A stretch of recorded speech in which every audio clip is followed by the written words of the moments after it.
Hi friends! I wanted to make a video today to show you how to start your poetry journal. So April is actually National Poetry Month, which means that all month long, lots of folks are celebrating poetry and the beauty that it brings into our lives. And so I thought it would be fun if you all wrote your own poems this week. And we've written some poems as a class before, so this shouldn't be anything new to you, but I just wanted to walk you through the types of poems that we're going to be working on this week.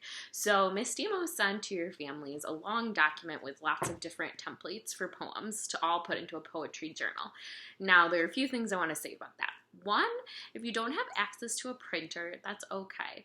Luckily, these templates are just a guide, and so really, just like in class, we wrote our poems on blank pieces of paper. That's what you can do at home too. So you don't need the printed copy in order to make a poetry journal. In fact, I think you could probably make a really cool front cover out of construction paper if you have that at home, or you can just color something beautiful with markers or crayons on a piece of white paper. So there are lots of different options for you. So that was the first thing I wanted to say about printing out the materials. Also, you can kind of pick and choose which poems you'd like to write.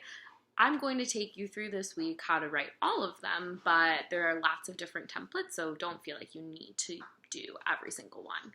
So today, Miss Eos is going to walk you through a few of the different poems that we'll see at the beginning of the journal, and then I'll make another video either tomorrow or later on in the week that walks you through the rest of the journal. So the first thing is you need to pick a front cover if you're using the printed copy. Now again, this is a really neat opportunity for if you can't use the printed copy or if you don't want to, you can design your own front cover. But the front cover says My Poetry Journal. So Miss Demos picked this cover and I would color it when I was done, and it says poems written by Miss Demos. So you would write your name there. Pretty simple. Then I'm just going to walk you through a few of the first poem templates. So the first one is called My Squiggle, and we didn't do a poem like this in class, but this is pretty easy to get the hang of. So basically all you do is in this box you're going to draw a squiggle, a squiggly line, and it can look however you want it to look.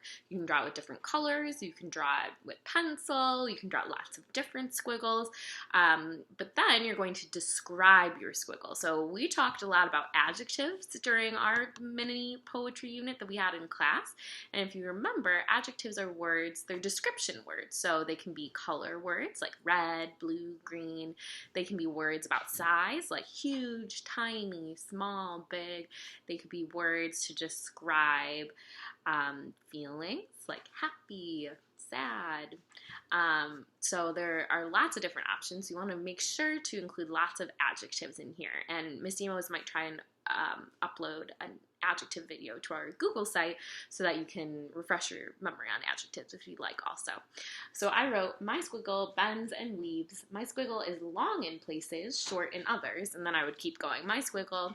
So I'm just explaining, I'm describing what my squiggle looks like. So that's what you would do for your squiggle poem. This next poem is an action poem, and so you get to pick an object or an animal or anything you want, really a toy, a favorite toy of yours, and you are going to describe what that object or animal is doing. And so we have all these little INGs here, and what we need to do is fill in words to go in front of the ING. So what Miss Demos did is I wrote my ice cream cone, and then I would write words that describe my ice cream cone. So my ice cream cone is melting, shining, dripping, and I wanted to point something out. Miss Demos actually made a mistake.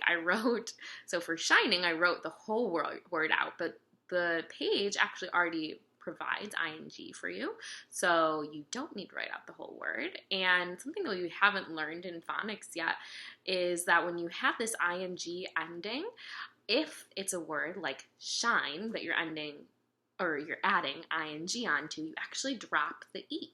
Or if it's a word like drip, you add another p. So this is something we haven't learned in phonics yet, so just try your best with it. All you're really doing is coming up with words that end in ing that describe what your object or animal is doing.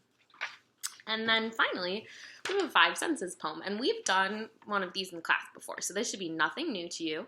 You're going to think about a topic for your 5 sentences poem. So for mine, it's a walk with my dog, and then I would write what I hear on a walk with my dog, what I see, what I smell, what I taste, and what I touch. And this is another great opportunity to use lots of adjectives. So check out the Google site for a video about adjectives and for more videos about how to use this poetry journal later on in the week. And I can't wait to hear what you all come up with. Good luck!